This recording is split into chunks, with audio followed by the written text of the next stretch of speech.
સદાનંદાંભોધિः સ્મિતરુચિરપુનેन्दુવદન પ્રફુલ્લાંબોજન્મ ચદસદૃશશોભાક્ષિયુગલः કૃપાપારાવાર શ્રિતસકલજીવાતિસુખદો મહાન શ્રેયો મૂર્તિ જયતિ સહિ નારાયણ મુનિ વર્ણિવેશરમણીયદર્શનમ મંદહાસરુચિરાનનાંબુજમ પૂજિतं સુરનરોત્તમૈર્મુદા ધર્મનંદનમહં વિચિંતયે. ઓમ અવતારિણે શ્રી સ્વામિનારાયણાય નમો નમઃ. શ્રી હરિકૃષ્ણાય ઘનશ્યામાય નીલકંઠાય ચ નમો નમઃ. ઓમ શ્રી ગુરુચરણકમલેભ્યો નમો નમઃ. બોલો સ્વામિનારાયણ ભગવાનની જય. શ્રી ઠાકોરજી મહારાજની જય. શ્રી હરિકૃષ્ણ મહારાજની જય. શ્રી ઘનશ્યામ મહારાજની જય. શ્રી સદગુરુદેવની જય. શ્રી પાંચસો પરમહંસની જય. બધા મુક્તોને ખૂબ ભાવથી જય સ્વામિનારાયણ. ભક્ત ચિંતામણી ગ્રંથની કથા ચાલે છે. પ્રકરણ 160મું ચાલે છે. કડી 19થી આ કથા ચાલુ થાય છે.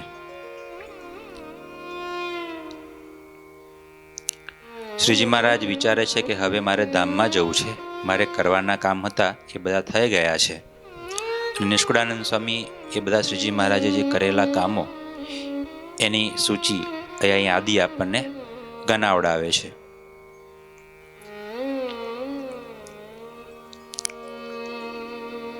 વળી નાસ્તિકને કોલ મતરે એહ આદિ મનાવ્યા સત્ય રે.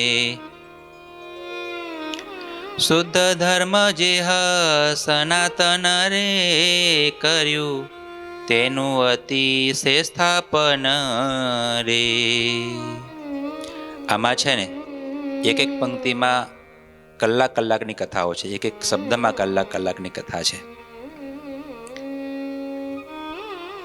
હા, એક એક વાક્યમાં એક એક પ્રકરણ એક એક સિદ્ધાંતોને ઉજાગર કર્યા છે.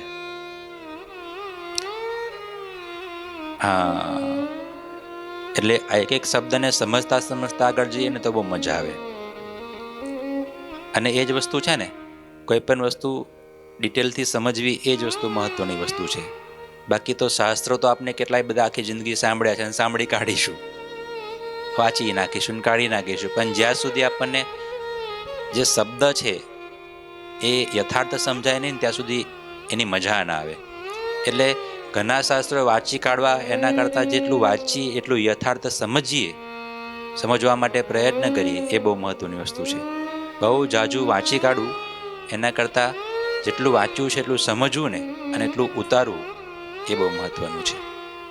અહીંયા આગળ સ્વામી લખે છે, શ્રીજી મહારાજે શું કામ કર્યું કે નાસ્તિક અને કોલમત એ આદિ મનાવ્યા અસત્ય રે. હવે નાસ્તિક શબ્દ આપણે ઘણી વાર સાંભળ્યો હશે, બરાબર છે. પહેલા તો ભારતમાં ઘણા બધા ધર્મો છે. 11-12 મોટા મુખ્ય ધર્મો છે. હિન્દુ ધર્મ, જૈન ધર્મ, બૌદ્ધ ધર્મ, યહૂદી, ખ્રિસ્તી, સિંતો, બરાબર. આ બધા ઘણા બધા, પેલેસ્ટાઇન, આ બધા ઘણા બધા ભારતના ધર્મ, આ વિશ્વના ધર્મો, ભારતના ને વિશ્વના ધર્મો છે. એમાં 3 પ્રકાર છે. 3 પ્રકારમાં એને બાટી દઈએ. એક તો એકેશ્વરવાદ, કે એક ઈશ્વર છે એવું માને છે. ઘણા ધર્મો એવા છે. બીજા છે નિરીશ્વરવાદ. એકેશ્વરવાદ, નિરીશ્વરવાદ અને અનેક ઈશ્વરવાદ, આ 3 વાદ છે. નિરીશ્વરવાદ એટલે કે નાસ્તિક મત, જે ઈશ્વર ને કે ભગવાન તત્વને માનતા જ નથી. એકેશ્વરવાદ એટલે કે કોઈ એક ભગવાન છે, અને અનેકેશ્વરવાદ એટલે કે ભગવાન ઈશ્વર ઘણા બધા, સત્તત્વો ઘણા બધા, સારા તત્વો ઘણા બધા છે, આવું માનનારા ઘણા બધા ધર્મો છે. એના બધા પેટા વિભાગો ઘણા બધા છે, એમાં આપણે નથી જવું. પણ અહીંયા સ્વામી એવું કહે છે કે નાસ્તિક મત તેનું શ્રીજી મહારાજે અસત્ય મનાવ્યા, ખોટા મનાવ્યા. આપને તો ખાલી બે શબ્દ સાંભળ્યા હોય, નાસ્તિક અને આસ્તિક. આસ્તિક એટલે કોણ? તો અસ્થિ ઇતિ આસ્તિક એવું કહેવાય. છે એવું જે માને તેને કહેવાય આસ્તિક. તો શું છે? તો વેદ છે, ભગવાન છે, સ્વર્ગ નરક વિધિ નિષેધ છે, પુનર્જન્મ છે, આવું બધું જે માને છે તો એને કહેવાય આસ્તિક. અને નાસ્તિક કોને કહેવાય? તો કે ભગવાન નથી. નાસ્તિક એટલે નથી, ભગવાન નથી, વેદ નથી, પુનર્જન્મ નથી, જન્મ મૃત્યુ નથી, સ્વર્ગ નરક નથી, આવું જે નથી કે એને કહેવાય નાસ્તિક. એટલે આસ્તિક અને નાસ્તિકની વ્યાખ્યા તો આ છે. નાસ્તિક કોને કહેવાય? બીજા અહીંયા કીધું ને કે નાસ્તિકને કોલ મત તેને ખોટા મનાવ્યા, તો આપણે નાસ્તિકની વાત કરીએ છીએ પહેલા, પછી કોલ મતની વાત કરીએ. તો નાસ્તિક નિરીશ્વરવાદ કહેવાય, કે ઈશ્વર છે જ નહીં, ભગવાન છે જ નહીં એવું માનનારા. તો જૈન મત અને બૌદ્ધ ધર્મ, આ બે મત જે છે એને નિરીશ્વરવાદી ધર્મ કીધો. ખ્યાલ આવ્યો? નિરીશ્વરવાદ, કે એમાં ઈશ્વરને માનવામાં આવતા નથી, કર્મને પ્રધાન આપવામાં આવે, કોઈ અલગ અલગ વસ્તુઓ છે. શું? હા, તમે એ વસ્તુ બહુ સારી કરી પ્રશ્ન દાદા. એમાં શું છે, ઉપરથી એવું કહે છે કે અમે ભગવાનને માનતા નથી, પણ અંદર ખાને તો મૂર્તિ પૂજા તમામ ધર્મોમાં રહેલી છે પાછી. એ કેવું છે, ઉપર ખાને બધા એવું કહે છે કે અમે ઈશ્વરને માનતા નથી, મૂર્તિ પૂજાને માનતા નથી, પણ અંદર ખાને તો પાછા બધા માને જ છે. સમજ્યા તમે? અંદર ખાને તો બધા શું? એટલે આપનો જે સનાતન સંસ્કૃતિનો ધર્મ છે ને, એ મૂર્તિ પૂજાનો ધર્મ છે. બરાબર છે? કે કોઈ ભગવાનનું ધ્યાન કરવા માટે કોઈ આલંબન, કોઈક એવું પ્રતીક જોઈશે મનને સ્થિર થવા માટે. બરાબર છે? એ આપણે માનીએ છીએ, એને એટલે જ આપણે મૂર્તિ પૂજા કે સાક્ષાત ભગવાન છે એમ માનીએ છીએ. બરાબર છે? તો આ એક પદ્ધતિ છે, એક સનાતન જીવોનો ઢાળો આવો છે, અને એક રીતિ ચાલી આવી છે કે આવું કરવું જ પડે ને આવું હોવું જ જોઈએ, તો જ જીવ ભગવાનમાં લાગે. એટલે આપણા ઋષિ મુનિઓએ અને શાસ્ત્રોએ આ એક પદ્ધતિ, સનાતન પદ્ધતિ અપનાવી છે. હવે રહી વાત એમની કે એવું કેમ આવું કરે છે. બરાબર છે? તો કેવું છે કે બધા કરે એ એમને પણ કર્યા વિના છૂટકો નથી. એમને પણ આલંબન, એમને પણ કોઈક ને કોઈક એવું વસ્તુ જોઈએ છે જ્યાં મન સ્થિર કરવું છે.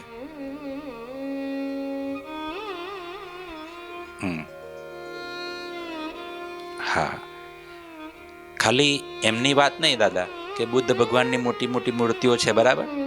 એમની વાત ક્યાં છો? આ ઇસ્લામ ધર્મ. બરાબર છે? તો એ કે છે ભાઈ અમે ઈશ્વરને ના માનીએ. બરાબર છે? પણ એમને જે પેલું હોય છે, જે શું કહેવાય, મકરબો શું કહેવાય, મકબરો કે પેલું જે એનું જે હોય ને, હા એ બધું એ. હા, તો એ પણ એ શું છે, એક વસ્તુ, એ પણ એક કોઈક વસ્તુ તો છે કે નહીં? આ કોઈક આકાર તો છે કે નથી? ના, એટલે કોઈક આકાર છે કે નહીં? એ આકાર તો ખરો ને કોઈ. એટલે આકારનું આલંબન બધાએ લેવું પડે. એટલે મૂર્તિ પૂજા ઉપરથી ભલે બધા ના પાડતા હોય, પણ અંદર ખાને એને સ્વીકાર્યા વિના છૂટકો જ નથી કોઈને. અને બધા અંદર ખાને બધા સ્વીકારે છે, એવું છે. હા હા હા હા હા.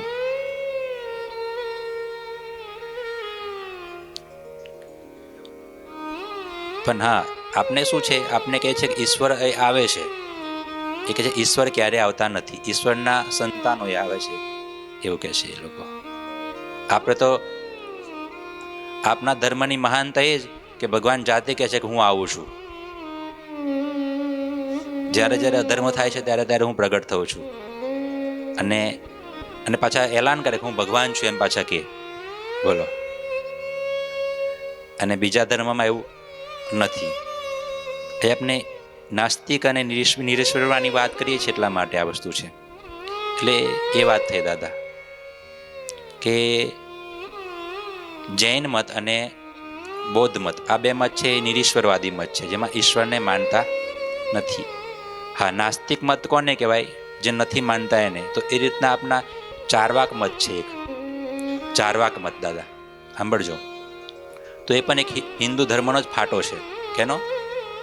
હિન્દુ ધર્મનો જ ફાટો છે. પાછો આપણા ભારતીય દર્શનોની, ભારતના ઋષિમુનિઓની વિશાળતા કેટલી મોટી કે જે ભગવાનને નથી માનતા એવા દર્શનોને પણ હિન્દુ ધર્મના દર્શનો કીધા, એને બધાને પણ અપનાવ્યા. બોલો કેટલી વિશાળતા કહેવાય આપણા હિન્દુ ધર્મની. જે નાસ્તિક દર્શન છે એને પણ એક દર્શન માનવામાં આવ્યું. એ કેટલી વિશાળતા કહેવાય. એટલે ચારવાક મત છે, અને ચારવાક મતનું સ્થાપન બૃહસ્પતિએ કર્યું. દેવગુરુ બૃહસ્પતિ, દેવોના ગુરુ ને, દેવગુરુ બૃહસ્પતિ. અને ગીતામાં તો શ્રી કૃષ્ણ ભગવાને એવું કીધું કે બુદ્ધિશાળીઓમાં બુદ્ધિશાળી પુરોદશામ ચ મામ વિદ્ધિ, બુદ્ધિશાળીઓમાં બુદ્ધિશાળી તું મને બૃહસ્પતિ જાન. તો એ બૃહસ્પતિએ આ ચારવાક મતનું સ્થાપન કર્યું. અને ચારવાક મત પૂરેપૂરો નાસ્તિક કહેવાય. એના સિદ્ધાંતો શું દાદા? જે દેખાય એ સાચું, જે ના દેખાય એ ખોટું. પ્રત્યક્ષ પ્રમાણ. શું કે? જે આંખ સામે દેખાય છે એટલું સાચું, આંખ સામે જે નથી દેખાતું એ બધું ખોટું. તો આપણે કહીએ ભગવાન છે. શું? હા, એટલે લૌકિક રીત છે, પણ આ લોકોનો મત જે ચારવાક મત છે ને, આપનો મત એવો છે, તમે કહો છો એ આપનો મત, અને હું ચારવાક મતની વાત કરું છું, નાસ્તિક મતની વાત કરું. એનો મત તમે સાંભળો, તમને ખ્યાલ આવશે. સંસ્કૃતમાં લખ્યો છે. આપને કહીએ ભગવાન છે, બરાબર છે. તો ચારવાકનો કોઈ વ્યક્તિ હોય એ મતનો, તો એ કહે છે ક્યાં છે ભગવાન? શું કે? ક્યાં છે ભગવાન? તમે જોયા છે? તો શું કહેવાના? બતાવો મને. શું કહેવાના તમે? બોલો. આપને કહે આ ભગવાન, તો ક્યાં બોલે છે? એ લોકો એવું કે દાદા આંખે દેખાય એટલું સાચું. આપને 5 તત્વ માનીએ ને, તો એ લોકો 5 તત્વ ના માને.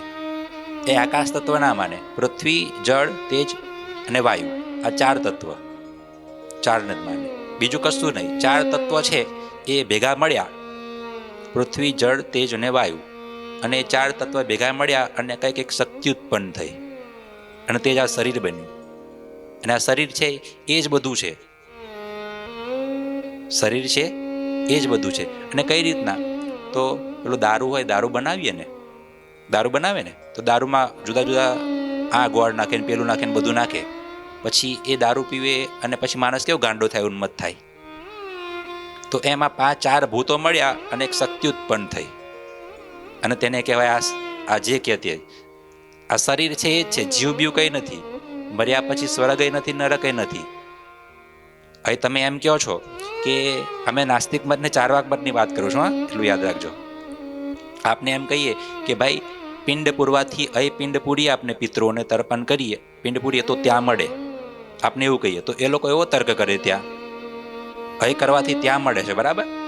તો તમારા ઘરમાંથી નીકળેલો કોઈ ચાલતો ચાલતો માણસ જાય છે બીજે ગામ, તો તેને તમે જ ખવડાવી દેજો ને, ભાતું લઈને જવાની શું જરૂર છે? આવો તર્ક કરે. બોલો. અહીં ખવડાવવાથી ત્યાં પહોંચી જતું હોય, તો ભાતું લઈને જે માણસ જાય છે એને લઈને જવાની જરૂર જ શું છે? અહીં પીરશો ત્યાં વયું જશે. આ બધા તર્કો છે. એ લોકો એવું કહે છે કે વેદ કોને કર્યા છે? તો કે ધૂર્ત ને આ બધા પિશાચ ને આ બધા લોકોએ વેદ કર્યા છે.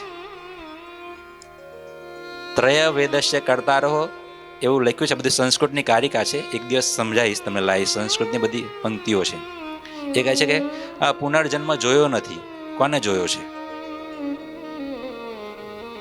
નવો જન્મ આવવાનો કોને ખબર છે? કોને જોયો છે? માટે જે દેખાય છે, પીઓ મદિરા પીઓ, વિષય ભોગવો, આ બધું આપની માટે જ છે. એના પછી કોઈ મરી જાવ એ જ મુક્તિ, એના સિવાય બીજી કઈ મુક્તિ, મરવું એ જ મુક્તિ, ખાઈ પીને મરી જવું એ જ મુક્તિ. ઈશ્વર નામનું કોઈ તત્વ નથી. તમે જ ઈશ્વર, તમે જ ભગવાન. હા, એટલે લખ્યું છે શાસ્ત્રમાં. એ તો પછી અને પછી આ મત, ઘણી બધી વાતો છે એમાં, કારિકાઓ છે, બધી પંક્તિઓ છે, પણ આને કહેવાય નાસ્તિક મત. શું કહેવાય? કે જે ભગવાનને માનતા જ નથી. આપણે સમજાવીએ તોય ના માને. પેલો કાર્લ માર્ક્સ કહેવાય ને, કાર્લ માર્ક્સ, એના 4 વાક્યને બધા એક સરખા કહેવાય. બસ મન માગે એ આપી દો, મનની તૃપ્તિ, મનને સંતોષ થયો એ જ સુખ. શરીરને કંઈ વાગ્યું, એનું કંઈક દુઃખ થયું તો એ જ નરકની પીડા છે, અને શરીરને સુખ થયું એ જ સ્વર્ગની પીડા છે, અને મુક્તિ છે. એટલે કે વિષય ભોગવો, શરીરને મનને પ્રફુલ્લિત કરો, ને તમે તમારે જે માંગે તે આપી દો. પછી એમાં કંઈ સારું ખોટું નરસું કંઈ જોશો? આ બધા નાસ્તિકનો મત છે. કેમ કે ખોટું સ્વર્ગ નરક છે જ નહીં, તો શું કોઈથી ડર નહીં, કોઈથી ભય નહીં, એવું થયું ને પછી. આને કહેવાય નાસ્તિક મત. તો આવા જે નાસ્તિક મત જે છે એનું શ્રીજી મહારાજે ખંડન કરી નાખ્યું કે આ ખોટું છે ભાઈ. આ જગતના કરતા ધરતા હરતા ભગવાન છે, સ્વર્ગ નરક છે, શાસ્ત્રમાં લખ્યું છે. હા દાદા, એ વસ્તુ કહું, તમે આપની વાત કહેતા હતા ને, તો એ લોકો ખાલી પ્રત્યક્ષ પ્રમાણને માને. પ્રત્યક્ષ પ્રમાણ એટલે કે આંખ દ્વારા જે દેખાય છે એટલું જ સાચું, એના સિવાય બીજું બધું ખોટું. હવે આપને છે એ પ્રત્યક્ષ પ્રમાણની સાથે સાથે શાસ્ત્ર પ્રમાણને પણ માનીએ કે શાસ્ત્રોમાં જે કહેવામાં આવ્યું છે એ પણ બધું સાચું છે. સ્વર્ગ નરક શાસ્ત્રે કીધા છે માટે સાચા છે. આપણે સ્વર્ગ નરક જોયા નથી, પણ શાસ્ત્રે કીધા છે ને તો સાચા છે. વેદોમાં, ઉપનિષદોમાં, ગીતામાં, બધા પુરાણોમાં સ્વર્ગ નરકનું વર્ણન છે. તો એના આધારે આપણે કહીએ ભગવાન છે, શાસ્ત્રોએ કીધું છે, એટલે આપણે શાસ્ત્ર પ્રમાણને પણ માનીએ. બીજું આપણે અનુમાન પ્રમાણને પણ મારીએ. અનુમાન પ્રમાણ એટલે અનુમાન કરવું કે આ આટલી સરસ મજાની સૃષ્ટિ થઈ છે, બરાબર છે, આટલું જગત સરસ મજાનું છે, તો એનો કરતા પણ કોઈક સરસ મજાનો કરનારો કોઈક હશે. જેમ કે કોઈ જગ્યાએ ધુમાડો નીકળે છે તો આપણે એવું અનુમાન કરીએ કે ત્યાં ભાઈ અગ્નિ પ્રગટેલી હશે. યત્ર યત્ર ધુમસ તત્ર તત્ર વહની, આવું અનુમાન કહેવાય. તો આ સમગ્ર સૃષ્ટિ દેખાય છે સરસ મજાનું લાલ પીળું, જુદા જુદા માણસો, જુદી જુદી સૃષ્ટિ, તો એનો કરતા હરતા કોઈક છે ખરો. કેમ કે આપણા વચનાવતમાં પણ વાત આવી, સ એકશત, ભગવાન જોતા હતા. તો જોતા હતા, તો જો ભગવાન જોતા હતા તો ભગવાનની આંખ પણ હોય, ભગવાનના હાથ પણ હોય, ભગવાનના કાન પણ હોય, ભગવાનના આંખ પણ હોય. આવું બધું ઉપનિષદોનું વાત છે, વચનાવટની પણ વાત છે. એટલે એ વાત થઈ આપની વાત કે આપણે અલગ અલગ પ્રમાણો માનીએ છીએ. પણ નાસ્તિક લોકો તો કોઈ પ્રમાણને માને, કોઈ વાતને ન માને, એને કહેવાય નાસ્તિક. ભગવાન છે જ નહીં એને કહેવાય નાસ્તિક. બીજી વસ્તુ એ શુષ્ક વેદાંતિ. શુષ્ક વેદાંતિ શબ્દ વચનાવટમાં ઘણી વાર આવે. શ્રીજી મહારાજને એની સાથે બહુ વેર હતું. નાસ્તિક, શુષ્ક વેદાંતિ, પછી શક્તિપંથી ને કુડાપંથી. તો શુષ્ક વેદાંતિની વાત કરીએ તો શુષ્ક વેદાંત શું છે? એવું કહે છે કે ઈશ્વર છે પણ નિરાકાર છે. કેવા છે? નિરાકાર છે. ભગવાન ખરા. બૌદ્ધ અને જૈન શું માને? શૂન્ય છે. શૂન્ય મદહ શૂન્યમિદમ, કઈ જ નથી. જ્યારે આ અદ્વૈત વેદાંત કહેતા શુષ્ક વેદાંત, શુષ્ક વેદાંતિને જ કહેવાય અદ્વૈત વેદાંત. તો એ લોકો એવું માને કે ભગવાન તો છે પણ એ શું છે? નિરાકાર છે, એનો કોઈ આકાર નથી. નિરાકાર એ જ નિરાકાર થાય છે. ઘણા વક્તાઓ પણ મોટા એવું કહે છે કે નિરાકાર છે એ જ નિરાકાર થયા, પણ એ વસ્તુ પણ ખોટી. ત્યાં પણ સાકાર છે ભગવાન અને અહીં પણ સાકાર છે ભગવાન. એ લોકોનો મત એવો કે એક નિરાકાર, એક બ્રહ્મમાં છે ને આ બધી વેદાંતની વાતો છે, તમને ખ્યાલ આવે કે ના આવે એટલે બહુ એમાં પ્રતિપાદન આપણે નથી જતા. ભગવાનને માયા લાગી. શું લાગી? ભગવાનને માયા જ્યારે લાગી ત્યારે જગત થયું, એ નિરાકાર બ્રહ્મને અવિદ્યા દ્વારા. બધી બહુ વેદાંતની વાતો છે, પણ એ થયું શુષ્ક વેદાંતની વાત, નાસ્તિકની વાત. અને શ્રીજી મહારાજ તો છે ને એક વખતે ગ્રંથ વાંચતા હતા, વચનામૃત છે, પ્રથમ મધ્યનું 39મું કેવું 40મું વચનામૃત છે. તો નાસ્તિક અને શુષ્ક વેદાંતિના ગ્રંથ શ્રીજી મહારાજે વાંચ્યા ને, શ્રીજી મહારાજ બેઠા હતા અને ખાલી જાણવા માટે કે આના ગ્રંથોમાં શું આવે છે, લાવો ને વાંચીએ. તો મહારાજ ખાલી વાંચ્યા ને, એ ગ્રંથ વાંચવાનું ચાલુ કર્યું ને, તો શ્રીજી મહારાજની આંખમાંથી આંસુડા પડી ગયા. શ્રીજી મહારાજના આંખમાંથી આંસુડા પડી ગયા, માથે ફેટો બાંધ્યો તો એ પણ પડી ગયો, અને શિથિલ થઈ ગયા, અને કોઈ સામે જોવે નહીં, સુનમુન થઈ ગયા મહારાજ. વચનામૃતમાં આવે છે ને મહારાજની વાત. પછી મહારાજે પત્ર લખાયો સત્સંગીઓ ઉપર કે અમારા આશ્રિતોએ નાસ્તિકના અને શુષ્ક વેદાંતિના ગ્રંથો જાણવા માટે પણ નહીં વાંચવા, બનવાય નહીં, કેમ કે એમાં ભગવાનનું ખંડન કરી નાખ્યું છે. એ છે શુષ્ક વેદાંતિ. નાસ્તિક ભગવાનને માને નહીં, શુષ્ક વેદાંતિ છે એ ભગવાનને માને ખરા પણ નિરાકાર માને. બરાબર છે? એ થયો શુષ્ક વેદાંત. એટલે નાસ્તિકના મતનું પણ શ્રીજી મહારાજે ખંડન કર્યું, શુષ્ક વેદાંતના મતનું પણ શ્રીજી મહારાજે ખંડન કર્યું. અને પછી આગળ છે કે કોલ મત. કોલ મત, કોલ મતનું છે ને, જ્યાં સુધી હું જાણું છું ત્યાં સુધી તમને વાત કહું. વામ માર્ગ, વામપંથ આવે ને, વામપંથ, તો એ વામપંથના 3 ભાગ છે. એક ભાગ છે કોલમત, બીજો છે કપાલિક, અને ત્રીજો છે દિગંબર, અઘોરી. વામ માર્ગનું ત્રણ મુખ્ય ભેદ, પેટા ભેદ, ઘણા બધા પેટા ભેદ, પણ મુખ્ય 3 ભાગ. એમાં એક તો આ કોલમત, અને પછી કાપાલિક, અને ત્રીજો છે અઘોરી. આ 3 માર્ગ છે. એ મતનું એ ત્રણેય મતનું કહેતા કોલમત, વામ માર્ગ, એ બધાનું શ્રીજી મહારાજે ખંડન કર્યું અને ખોટા છે એવું સાબિત કર્યું, અને એ માર્ગમાં ના જવાની આજ્ઞા કરી. હા, આ કોલમતની વાત આવે છે એટલે પેલા તો કોલમત શું છે તમને કહું. જ્યાં પંચમકારનું પ્રતિપાદન છે. પંચમકાર: મદ્ય, માંસ, મદિરા. મદ્ય, માંસ, મદિરા, મદ્ય અને મૈથુન, મત્સ્ય. હા, મત્સ્ય. આ જે પંચમકાર છે એને કહેતા ભોગવવાના. પાછા આ લોકો કેવા દેવી દેવતાઓને માને, પણ આ બધું ભગવાનનું પ્રસાદિયું કહીને ભોગવવાનું. હા, એટલે માંસ ખાવાનું, મદિરા પીવાની, માછલીઓ ખાવાની, અને મૈથુન. દેવી દેવતાઓની આગળ જ બોલો. અને આટલે તો અટકીએ તો ઠીક છે, પણ નરમાંસ ભક્ષણ, કુંવારી કન્યાઓને, કુંવારા દીકરા દીકરીઓને માનસનું માંસ પણ ભક્ષણ કરવાનું. આ મતમાં આવે, કોલ મતમાં. આ મત જો કે અત્યારે છે ને બહુ લુપ્ત પ્રાય છે. સરકારના એવા બધા કાયદા કાનૂનો છે એટલે આવું કોઈ જાહેરમાં કરી શકે, એટલે અંદર ખાને આ બધું ચાલે. અમે કાશીમાં બનતા ને, તો અમે જ્યાં બનવા માટે જતા ને, તો રસ્તામાં જ એક અઘોરી મઠ આવતો. તો તેનો ગેટ જ કઈ રીતના બનાવેલો ખબર દાદા તમને? ગેટ જ પેલી ખોપરીઓ આવે ને, માણસની ખોપરીઓ, ખોપરીવાળો તો આખો ગેટ રસ્તામાં રોજ જોવાનો અમારે.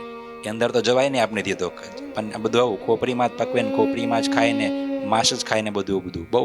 આપને તો એ બધું સાંભળીને ના આવવું પડે. પેલું કીચકની વાત આવે છે સત્સંગી જીવનમાં, આખા પાલિકી બધા.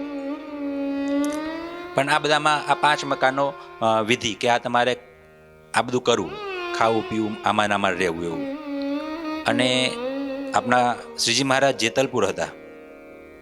શ્રીજી મહારાજ જ્યારે જેતલપુર હતા ત્યારે પેલી કઈ વાડીમાં બેઠા હતા? હા, જેતલપુરમાં બહુ સરસ મજાની વાડી છે. તો ત્યાં એ વાડીમાં શ્રીજી મહારાજ સભા ભરીને બેઠા હતા. ત્યાં એક કીચક આવ્યો અને કીચક આ કોલમતનો આશ્રિત હતો. કોલમતને માનનારો, દારૂ, માંસ, મદિરા, મત્સ્ય ને નરમાંસ ભક્ષણ કરનારો. તો શ્રીજી મહારાજની આગળ આવીને શ્રીજી મહારાજને ડરાવા ધમકાવા લાગ્યો. કેમ કે શ્રીજી મહારાજ અને સંતોએ આ મતનું ખંડન કર્યું ને, નિર્વ્યસની સમાજ કર્યો. એટલે શ્રીજી મહારાજને ડરાવે, શ્રીજી મહારાજને ધમકાવે, સંતોને ડરાવે ધમકાવે. શ્રીજી મહારાજ ડર્યા નહીં, કશું એને અસર ના થઈ મહારાજની.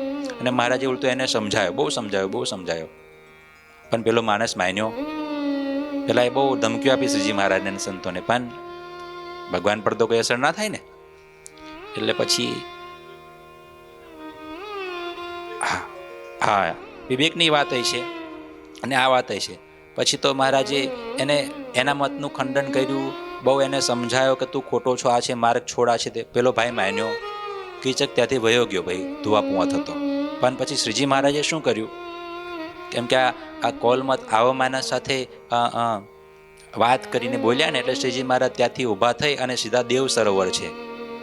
તો દેવ સરોવરમાં શ્રીજી મહારાજે પોતે સ્નાન કરી લીધું અને બધા સંતો ભક્તોને કે તમે બધા પણ સવસ્ત્રે સ્નાન કરો, કે આપણે બધા અપવિત્ર થઈ ગયા. આવા માણસ સાથે બોલાય પણ નહીં, આવા માણસની વાત પણ ન સંભળાય, આવા માણસને જોવાય પણ નહીં, આવું સંભળાય પણ નહીં. એટલે સત્સંગી જીવનમાં આ કીચકનું પ્રકરણ આવે તો જે સંતોને પાઠ કરવાનો હોય એ સંતો પાઠ તો કરી લે એક વખતે, પણ પાઠ કર્યા પછી નાહી લે, પરંપરાથી વાત છે. અને જે સંતો કથા કરતા હોય તો એ કીચકની વાત આવે ને તો એટલા પેજ છોડી દેવાના, સ્કીપ કરીને આગળ જવાનું. એ પ્રકરણ વાંચવાનું નહીં, એને ચર્ચા જ નહીં કહી. કેમ કે એટલું બધું અપવિત્ર, એટલું બધું ગંદુ. અત્યારે તો આ મીડિયાના જમાના એટલે બહુ આપણે જાજુ ના બોલી શકીએ, કેમ કે દરેક ના મત છે, દરેકને પોતે પોતાનું માનવાનો અધિકાર છે, એવું છે. એટલે હા, પણ આ જે મત છે કોલ મત, એ બધું શ્રીજી મહારાજે અસત્ય મનાયું. ઓમ શ્રી કોલ દ્વિષય નમઃ. જન્મંગલ નામાવલીમાં સતાનંદ સ્વામી શ્રીજી મહારાજનું નામ લખ્યું, ઓમ શ્રી કોલ દ્વિષય. કોલ મત સાથે દ્વેષ રાખનાર. ભગવાન કોઈ સાથે દ્વેષ ન રાખે, પણ આ કોલ મતની સાથે શ્રીજી મહારાજને સંપૂર્ણપણે દ્વેષ હતો કે આ ખોટું છે ને, આમાં કોઈ આસરવાનું નહીં. એટલે એ બધું અસત્ય મનાયું. પછી આગળ કે છે, શુદ્ધ ધર્મ જે સનાતન રે, કર્યું તેનું અતિ સ્થાપન રે. આ જે અસત્ય વસ્તુ હતી એને શ્રીજી મહારાજે ખોટી મનાઈ. અને આગળ કે છે, શુદ્ધ ધર્મ જે સનાતન, સનાતન ધર્મ. હવે સનાતન ધર્મની વાત તો બહુ લાંબી છે. સનાતન સનાતન સનાતન, વચ્ચે સનાતનનું આવ્યું હતું ને બધું. સનાતન એટલે શું? સનાતન ધર્મ કોને કહેવાય? ચાલો, હિન્દુ ધર્મ કોને કહેવાય? પહેલા એ પ્રશ્ન, પછી સનાતન ધર્મની વાત. હિન્દુ ધર્મ કોને કહેવાય? હિન્દુ ધર્મ એને કહેવાય, આપણે ઘણી વખત કેમ કે ગર્વ છે કહો હમ હિન્દુ હે, બરા બોલે ને. તો ભાઈ હિન્દુ એટલે શું એવું પૂછી પણ લે કોઈ ને, કે ભાઈ હિન્દુ એટલે શું? ચાલો એની વ્યાખ્યા કરો. તો હિન્દુ એટલે શું? 4 બાબતને જે માને એને કહેવાય હિન્દુ. પહેલા તો એક બાબતને માને, વેદને માને, એને કહેવાય હિન્દુ. જો એક વાતમાં ના સમજણ પડે તો 4 બાબત વેદમાં પ્રતિપાદન કરી છે. 4 બાબતો.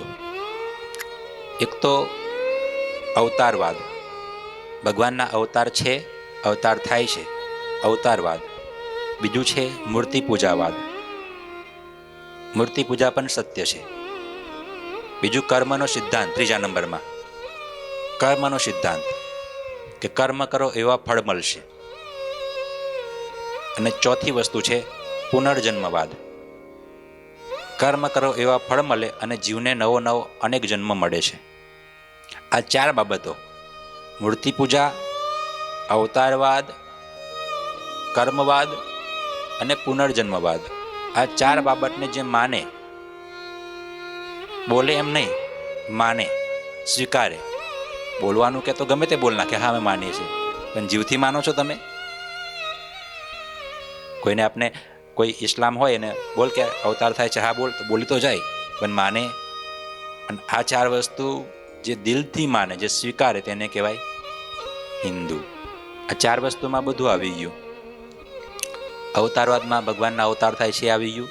એમાં ઇસ્લામ અને જે છે ઈસાઈ ધર્મ એનું ખંડન થઈ ગયું, કેમ કે એને નથી માનતા ભગવાન આવતા જ નથી, એવું એના પુત્ર આવે છે, અમૃતના સંતાનો છે એવું કે. એટલે અવતારવાદમાં એનો નિષેધ થઈ ગયો. મૂર્તિ પૂજામાં પણ બીજા જે મૂર્તિને નામ માનનારા છે બધાનું ખંડન થઈ ગયું. પુનર્જન્મવાદ, એમાં બધા ચારવાક લોકોનું બધાનું ખંડન થઈ ગયું, કેમ કે લોકો પુનર્જન્મ માનતા નથી, ભોગવો અને મજા કરો. કર્મવાદ, જૈન લોકોનું કર્મ ખપાઓ એ કે ને, તો એ બધાનું ખંડન થઈ ગયું. એટલે આ ચાર મતને જે માને એને કહેવાય હિન્દુ. અને સનાતન ધર્મ શું છે એ બધી જે વાતો છે એ થોડી લાંબી છે, એ આપણે કાલે કરીશું. બોલો સ્વામિનારાયણ ભગવાનની જય.